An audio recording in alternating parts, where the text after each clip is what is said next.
Hallo meine Lieben, wie geht's? Also heute entdecken wir die Stadt von Monza, das befindet sich hier, das heißt nicht zu weit von Mailand, von Milano. Ja, also wir sind in der Region Lombardei. Also die Stadt ist heutzutage weltberühmt, weil es gibt der bekannte Autodromo in Monza. Der Autodromo von Monza befindet sich nicht zu weit vom Zentrum von Monza, ein bisschen nördlicher, und zwar hier. Also von hier kann man schon sehen, dass es gibt diesen Fluss, Fiume Lambro, also Fluss Lambro, der in der Stadt, im Zentrum der Stadt fließt, und auch wir sehen schon eine Sache, und zwar diese Ringe rund um die Stadt, genau wo es heute diese Straßen sich befinden, es gab Mauern. In der Stadt es gab Mauern sicher in mittelalterlicher Zeit.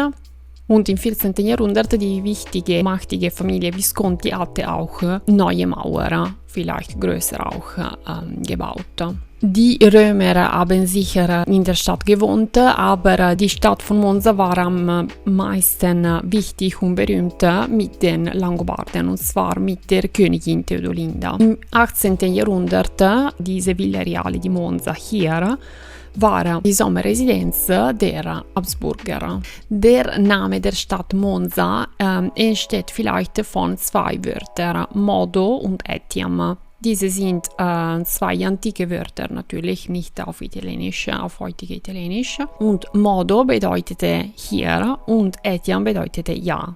Das ist ein bisschen seltsam, aber...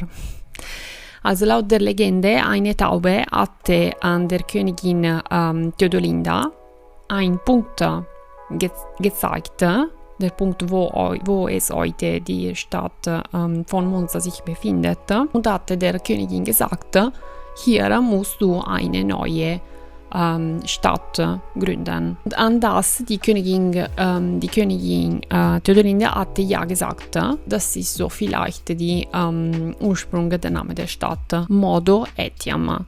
Und dann natürlich in der Geschichte hatte der Name der Stadt sich entwickelt, Modoezia, Modicia in mittelalterlicher Zeit. Also das Zentrum von Monza ist nicht zu groß, aber es gibt einige sehr schöne Gebäude. Wir fangen mit dem Duomo di Monza an. Das ist, ich glaube, die wichtigste und auch die schönste vielleicht und größte auch Kirche der Stadt Monza. Vor der Kirche es gibt auch diesen schönen Platz, und ja, also es gab eine Kirche auf dem Punkt, wo es heute der Duomo sich befindet, vielleicht schon im 16. Jahrhundert, aber die heutige Kirche natürlich wurde später gebaut, zwischen 14. und 17. Jahrhundert, und wir sehen die Fassade sehr schön, mit sehr schönen Dekorationen, mit verschiedenen Marmoren auf verschiedene Farben. Hier auch sehr, sehr schöne Dekorationen. Auch dieser schöne Rosette hier in der Mitte. Und ja, also der Glockenturm wurde später als Kirche gebaut, und zwar zwischen 16. und 17. Jahrhundert. Die Kirche ist auch Kathedrale di San Giovanni Battista genannt, und zwar hier, diese kleine Statue hier ist an San Giovanni Battista gewidmet. Und drinnen, wir können einen Moment drinnen gehen. Der Stil ist viel anders von draußen. Die Kirche wurde viel im Barockstil dekoriert, wie man hier ganz genau und sofort sehen kann. Und trotzdem, das ist natürlich eine sehr schöne Dekoration, aber das ist auf eine andere Zeit. Am Anfang hatte man eine so große Kirche gebaut für die Krönungen von die Kaisern. Und es gab in dieser Kirche 3 verschiedene Krönen, auf 3 verschiedene Materialien auch. Eine goldene aus Rom, eine Silber aus Aachen und eine aus Eisen, die aus hier in Monza war, die sogenannte Corona Ferrea. Das heißt eine Krone, die aus Eisen ist. Okay. Diese Corona Ferrea ist sehr wichtig für die katholische Kirche, weil laut der Legende es gibt einen Nagel von Christus Kreuzigung. Also diese Krone ist wirklich eine Reliquie, und deswegen hatte man auch eine ziemlich große Kapelle in der Kirche gemacht, diese hier, Dies ist die sogenannte Cappella Theodolinda. Und ja, also man kann sofort sehen, wie die Dekoration hier ist komplett anders. Das heißt, wir haben nicht eine barocke Dekoration im Barockstil, sondern eine Dekoration, die aus der mittelalterlichen Zeit stammt. Also sehr, sehr anders hier, aber sehr, sehr schön. Also natürlich, wir sehen sehr gut hier, dass die Kapelle ist total mit Fresken wirklich bedeckt. Diese Kirche hat auch eine Armeekorps, ein bisschen wie die Schweizer Waffen im Vatikan, in der Basilika von San Pietro in Rom. Und ja, also diese sind die einzigen zwei Kirchen in der ganzen Welt, die diese Sache haben.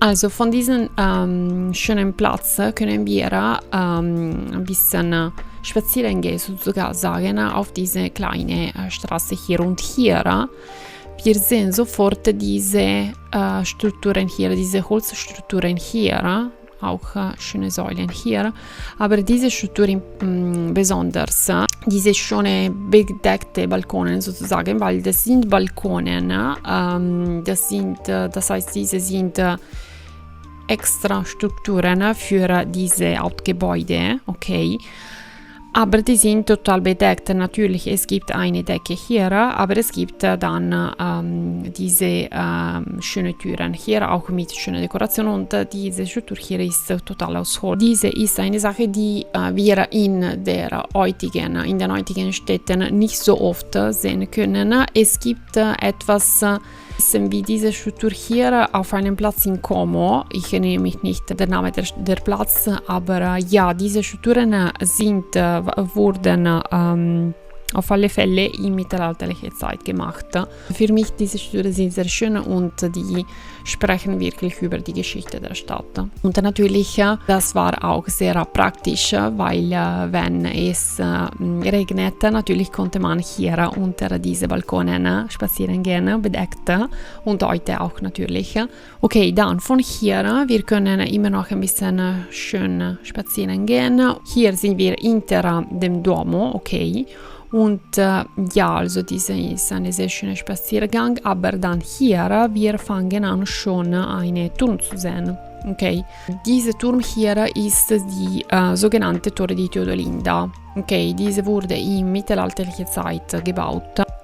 Also dieser Turm ist Torre di Theodolinda genannt, aber dieser Turm wurde im 13. Jahrhundert gebaut. Das heißt, sicher wurde dieser Turm nicht mit der Königin Theodolinda gebaut, okay. Aber das ist eine sehr schöne Struktur, okay, sehr schöne Turm. Hier musste man Zollsatz für die Waren bezahlen. Also vom Domoplatz, wir können einen sehr schönen Spaziergang auch auf diese Richtung machen, okay. Hier, wir können diese schönen Gebäude sehen, diese hier, das ist der sogenannte Arengario, ein berühmtes Symbol der alten Autonomie der Stadt, okay, weil auf einem Punkt ihrer Geschichte Monza war ziemlich selbstständig, okay. Und hier, wir können klar sehen, dass Ziegel und Steine wurde benutzt, um diese Struktur zu bauen.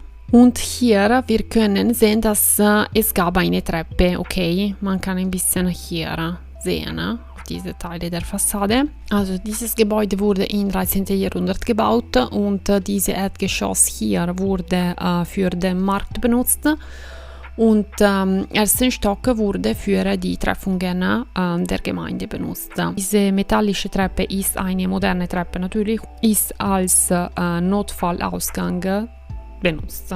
Wir können hier auch kurz diese Seite der Arengario sehen, okay. Also dieser kleine Balkon hier wurde im Jahr 1380 gebaut und ist auch La Parlera genannt. Parlare auf Italienisch bedeutet sprechen. Und ja, auf diesem Balkon wurden die Dekreten der Gemeinde gelesen. Und von hier, das ist sehr schön, weil wir können wirklich rund um den Arengario gehen. Wir können auch diese andere Seite sehen, okay, sehr schön auch. Und dann, wir sehen hier auch einen Turm. Dieser Turm wurde im 14. Jahrhundert gebaut. hier. Das ist echt eine Glockenturm sozusagen, weil es gibt auch eine Uhr hier. Dieses Gebäude ist heutzutage glücklich immer noch benutzt, und zwar man benutzt dieses Gebäude für Kunstausstellungen. Schließlich können wir ein bisschen die Villa Reale di Monza und auch die große Gärten, okay, von der Villa Reale sehen. Hier kann man ein bisschen auch die Gärten sehen. Diese sind so schön wirklich, aber dann von hier, wir können wirklich die Fassade ein bisschen besser sehen, okay. Also diese ist die Hauptfassade der Villa Reale. Dieses Gebäude wurde für die Habsburger im 18. Jahrhundert gemacht und diese Gebäude wurde als Sommerresidenz für die Habsburger benutzt. Ist natürlich sehr neoklassizistisch. Also die Reggio di Caserta und Schönbrunn-Schloss in Wien haben ein bisschen dieselben Stil. Und die Struktur hier, diese Villa Reale di Monza ist sehr groß. Es gibt 700 Räume und die Totaloberfläche ist von 22.000 Quadratmeter. Der Architekt dieser Struktur war Pier Marini und in nur 3 Jahren hat diese Villa komplett gebaut. Das ist super schnell, wirklich. Okay, und dann ein bisschen später, das heißt 19. Jahrhundert, hatte man auch diesen super großen Park gemacht. Das ist Parco di Monza, auch genannt, okay. Und ja, es gibt auch den Fluss Lambro hier und das ist einer der größten Parks Europas, wirklich in einer Stadt, weil das Zentrum, wir haben schon gesehen, es befindet sich nicht so weit von hier. Und eine sehr interessante Sache ist, dass es gibt auch eine Mauer rund um diesen Park. Es gibt wirklich eine Mauer. Wir können man ein bisschen hier sehen und dann kann man auch eine andere Teil sehen, zum Beispiel hier. Okay, natürlich sind alle ziemlich moderne Mauern, aber die sind Mauern, also das ist auch, nicht alle die Parks haben diese Struktur hier. Die Totalüberfläche dieses Park ist 668 Hektaren, also wirklich super groß. Und der weltberühmte Autodromo di Monza wurde im Jahr 1922 in nur 110 Tagen gebaut, also wirklich super schnell. Aber dann in diesem Park es gibt auch schöne Cascine und auch sehr schöne Einfahrten natürlich. Hier zum Beispiel, wir können ein Teil sehen, okay, hier es gibt auch eine Straße. Aber natürlich dann, es gibt sicher auch Teile, wo man wirklich nur spazieren kann, gehen. Autos können nicht fahren, okay, hier zum Beispiel. Und also hier hat man ein bisschen eine Idee, wie viel Grün es gibt. Schließlich, ich empfehle sicher einen sehr schönen Spaziergang entlang dem Fluss Lambro zu machen. Hier, okay, also wirklich im Zentrum, diese Passeggiata Mercati. Das ist sehr schön, weil es ist wirklich in der Nähe vom Fluss, okay, hier, okay, das ist sehr schön. Ich hoffe, dass das Video euch gefallen hat. Erinnert euch, so zu machen und an meinem Channel zu abonnieren. Und ja, wir sehen uns nächstes Mal. Danke, tschüss, tschüss, ciao, ciao.